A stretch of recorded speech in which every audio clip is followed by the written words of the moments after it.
هاي الرواية فيها تحذير لهؤلاء الذين يسعون بخراب بيوت الله عز وجل.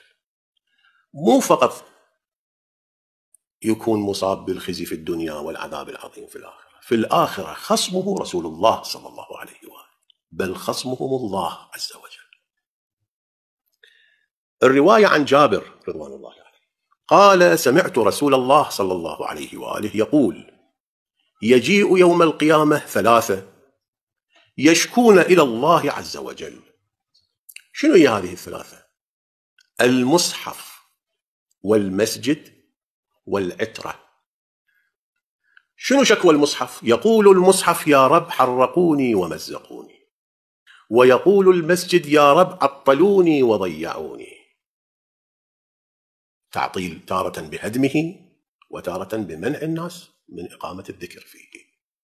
وتقول العترة: يا رب قتلونا وطردونا وشردونا. رسول الله بعد أن يقول هذا يقول: فأجثوا للركبتين. فيقول الله جل جلاله لي، رسول الله يقول: أنا أولى بذلك، يعني بهذه الخصومة أنا أولى. ليش؟